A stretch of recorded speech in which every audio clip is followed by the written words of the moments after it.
Okay, we will go through the some important point in the class 12 chemistry coordination compound.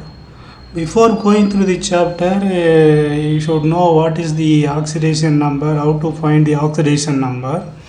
So you can read the class 11 chemistry redox reactions to find to know more about the oxidation numbers. So here what is coordination compound? Okay, transition metals form large number of complex compounds which metal atoms are bound to number of anions or neutral molecules by sharing the electrons. In modern technologies, such a compounds are called coordination compounds. Okay, so the examples of the coordination compound and from where it is derived, like chlorophyll, hemoglobin and vitamin B2. Hemoglobin is from iron, chlorophyll from magnesium, and vitamin B2 from cobalt. Okay. So these Werner proposed the primary valence and the secondary valence concept. So in this compound, what is the primary valence? CrCl3 is 3 primary valence, COCl2 2, this V is 2, and there is a secondary valence also. Okay, so now if you take this compound and with the reaction with the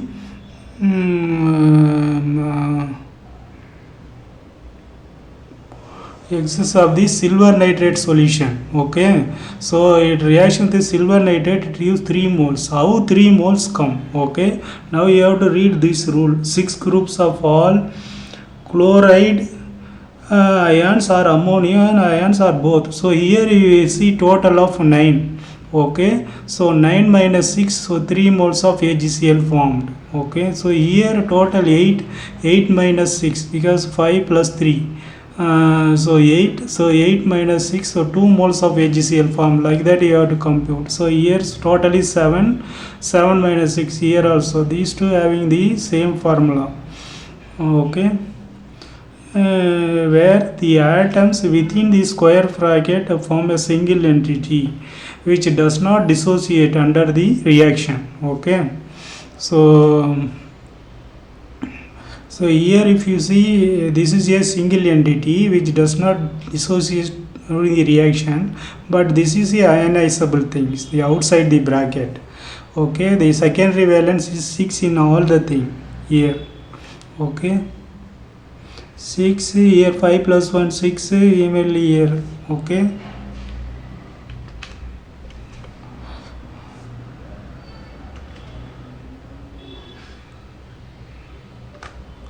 so here 6, here we have 5 NH3 1 Cl 6 2 Cl 4 NH, so all are 6. Secondary valence is 6 in all the compounds. Okay, so this 1:3 means this outside the bracket number of chloride ions is 3. That is here outside the bracket 2, outside the bracket 1 chloride, 1:3 1:2, like that.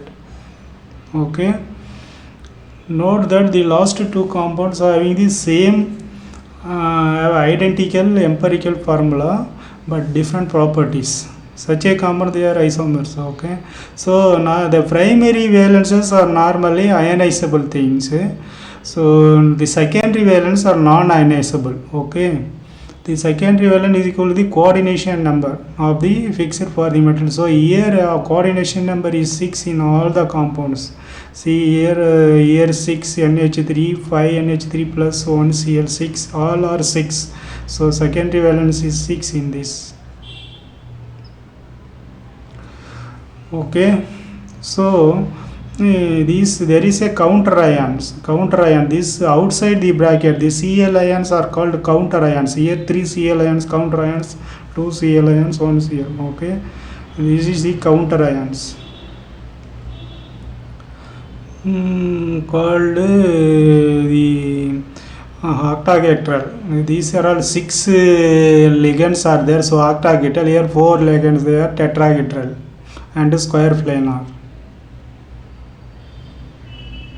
So here also same rule. Okay, So there are 6, the precipitated 2, so the remaining is the secondary valence, so the secondary valence is 4.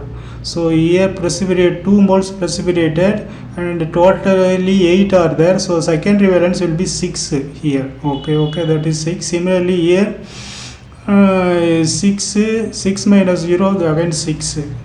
Okay, so then you have to compute.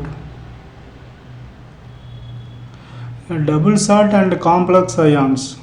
The complex ion, they do not dissociate into these ions. Okay, double salt and complex. So double salt it can dissociate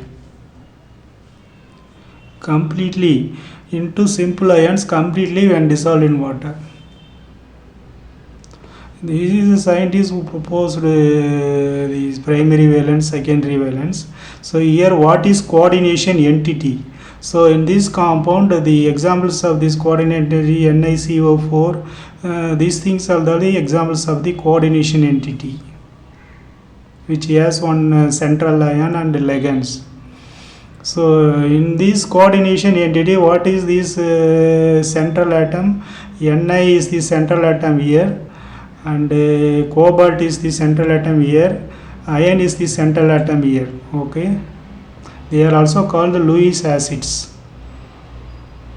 In the ligands, they are unidentate, that means only one single donor is unidentate, and the ligand which is 2 donor atoms, they are didentate. Okay, these are the examples of the didentate. Then there is a polydentate, and this EDTA, ethylene diamine tetractate, is a important hexadentate, that is 6 ligands are there in this, can bind through 2 nitrogen 4 oxygen atoms to the central metal ion. So here they have 6 ligands, 2 nitrogen 4 oxygen atoms. When di or polydentate ligand uses its 2 or more donor atoms simultaneously to bind a single metal, it's said to be Select ligand. Okay, this is the example of this.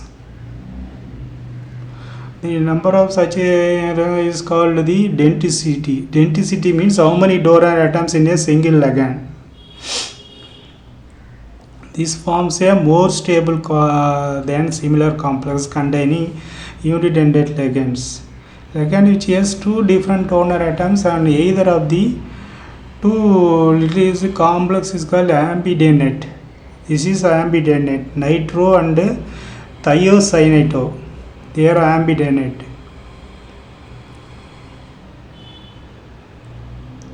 Coordination number. Coordination is the number of ligands is connected to the metal ion. So that depends on denticity also. So here this is unidentate. So this coordination number is 4 here in nickel, and platinum 6. But in this case, although we have 3 oxalate ions, then the coordination number is 6 because this is a didentate.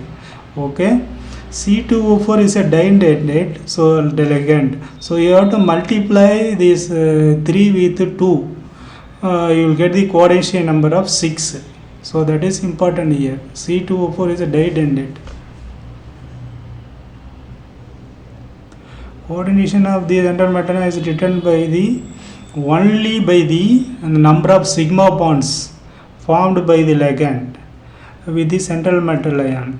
5 bonds it formed between the ligand and the central ion are not counted for this purpose. Coordination is only for the sigma bonds.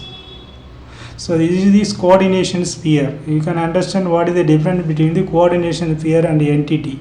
So within the square bracket, this is a coordination sphere, and outside the square bracket, the K4 is the counter ion. K is the counter ion.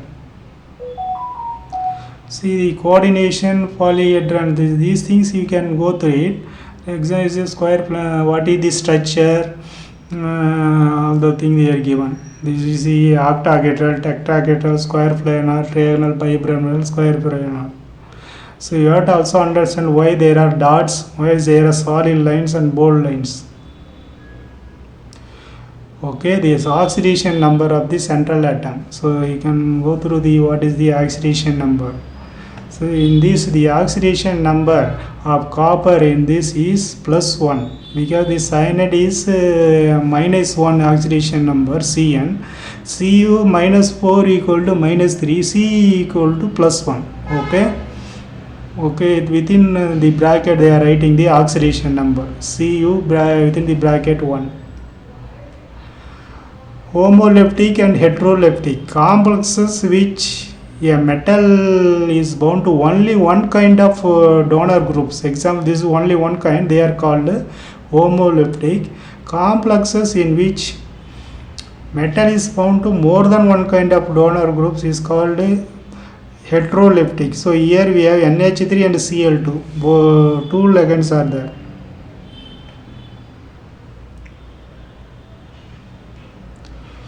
So this is the nomenclature rule. You can go through this rule how they are naming the complex compounds. Coordination compound, this is the rules. And here they are given how they named this and what is the explanation. So here you can go through the explanation also. This is the compound named and the explanation.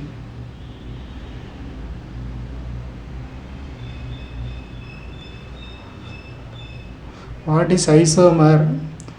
Two or more compounds of the same chemical formula but different arrangement of the atoms.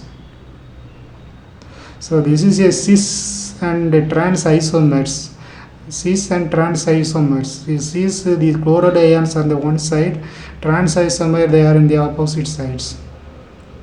So here also you can see cis and trans. So the one of the neat question is the geometrical isomers cis and trans. This they asked. So these are the structures. Ligands occupy adjacent position at the corners of an octahedral face, and we have the facial isomer. Okay, this facial isomer, facial and mer isomers of the is they given. Optical isomerism. So here also optically active, two compounds which are optically active. So this is the optically active. Here out of two, cis here sealed is optically active. Okay, this one is optically active. Linkage isomerism, coordination isomerism, you can go through what is these things and all, you can directly read it. Ionization isomerism, this ionization isomerism, solvent isomerism. Okay, so now this Werner they formulated the bonding, how the bonding takes place in the coordination compounds. Why coordination compounds have characteristic magnetic and optical properties. So these are the theories: valence bond theory, crystal field theory, ligand field theory, and molecular crystal field theory. Molecular but here we are going to see only valence bond theory and crystal field theory. This is the valence bond theory, and the coordination number of the complex metals they are given, complex compound they are given, and this is the hybridization, and this is the shape. So now here you say the cobalt is atomic number is 27, but here in the 27 it has the oxidation state of 3, because this NH3 is neutral, so this oxidation state is 0. So CO will have the oxidation state of 3. 3 means it is losing 3 electrons. So 27 minus 3 is 24. 24 there are 18, argon 18, then plus 6 this is a the 3D will have 6. So here because this is a high spin, low spin, low spin. So low spin means almost no unpaired or less unpaired electrons. So here these unpaired electrons are getting paired. Okay, paired. So this two d orbitals is getting empty. So 2d orbital 1s and 3p, d square sp3 hybridization. Okay. Similarly, this is inner orbital low spin complex. Low spin means less or no unpaired electrons.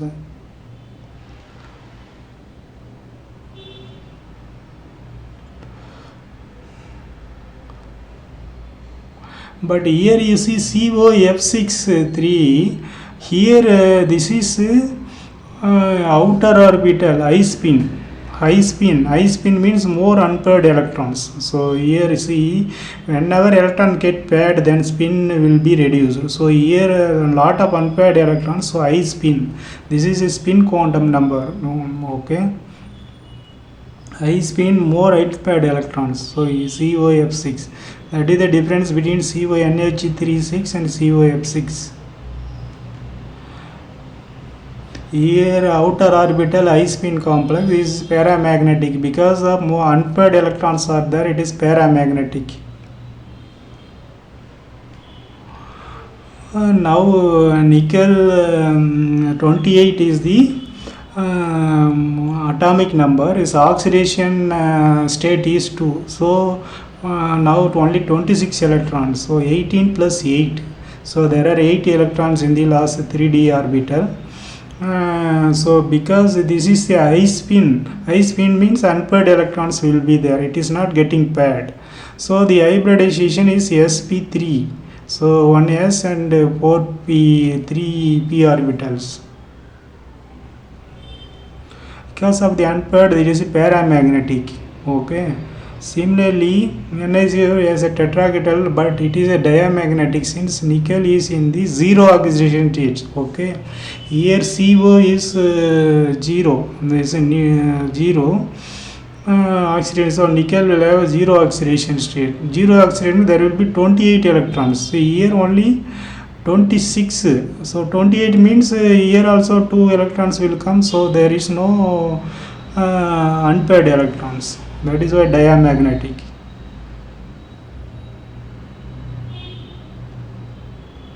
Square planar complexes.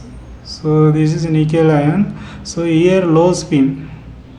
So this is oxidation state 2. 2 means there are 26. 18 plus 8. So 18 plus 8. So this is paired and there are no unpaired electrons. It is important to note that hybrid orbitals do not actually exist. In fact, hybridization is a mathematical manipulation of wave equations for the atomic orbitals involved. Okay. So now the magnetic properties of the coordination compound. Results can be obtained the information about the number of unpaired electrons.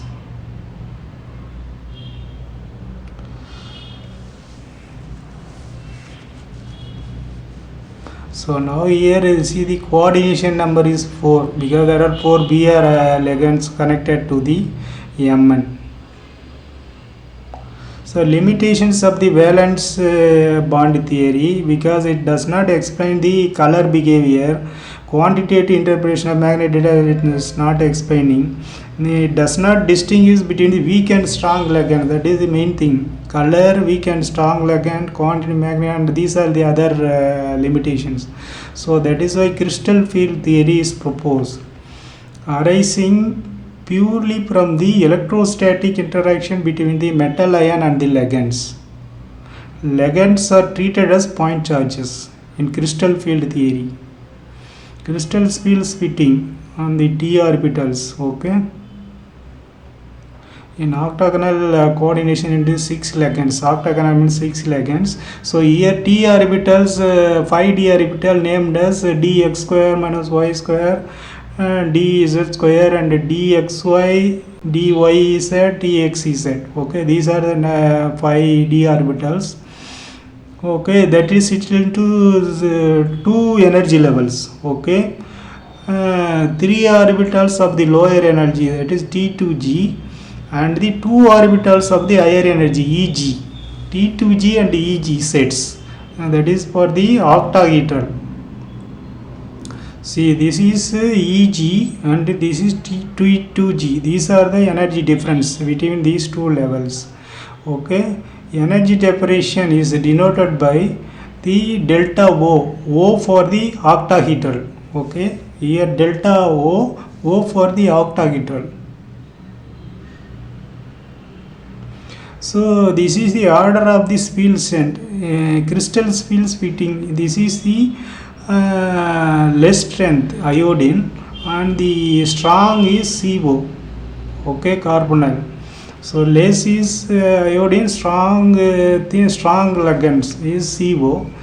Okay, this is the spectrochemical series. So that means strong means more splitting, but less wavelength absorption.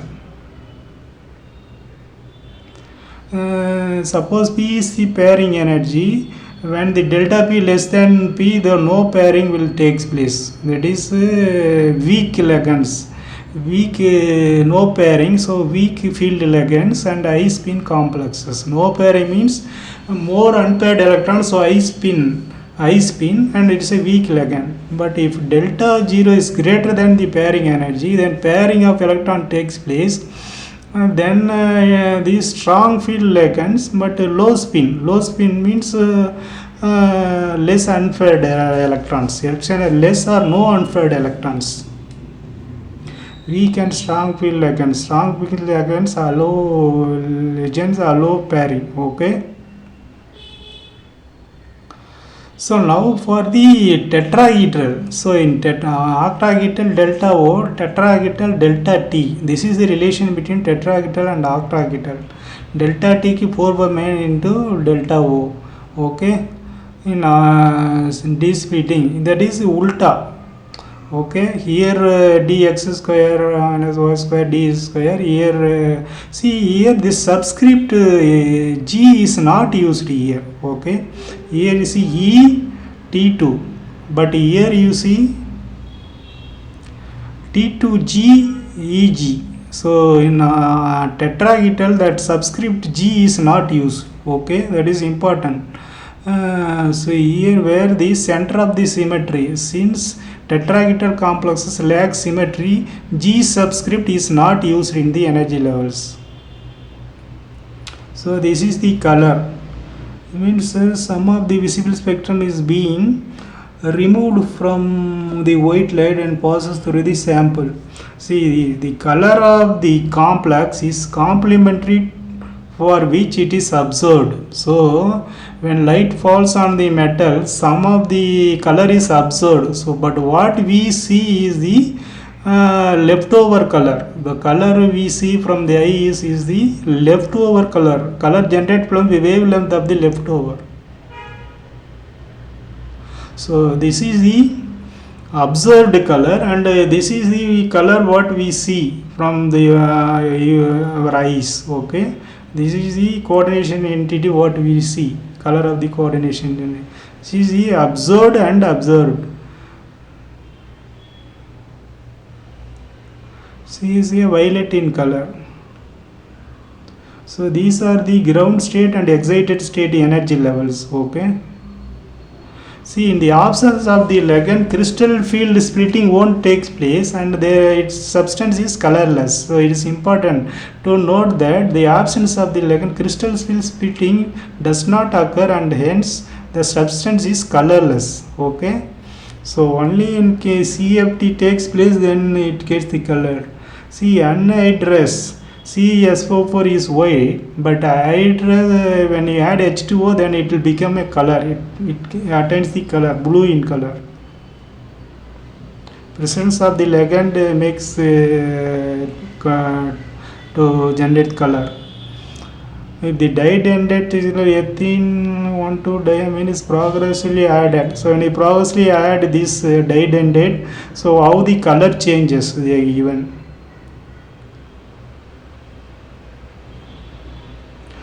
These are the different colors of that stones. From the assumption ligands are the point charges. Crystal theory assumes that ligands are the point charges. That is one of the drawbacks. Okay. Homoleptic carbonyl compounds containing carbonyl ligands are formed by most transition metals. And these are the carbonyl atoms connected to the nickel. The central atom and various shapes they are given. So you can go through it. The metal carbon bond in metal carbonyl possesses both sigma and pi character. So this is the pi character and pi character and sigma character.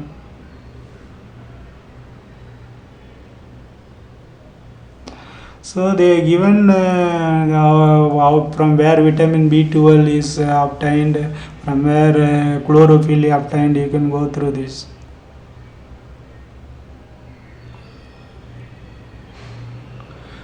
Ionizable, primary valence is ionizable, secondary non-ionizable. This is CFT limitations. Okay.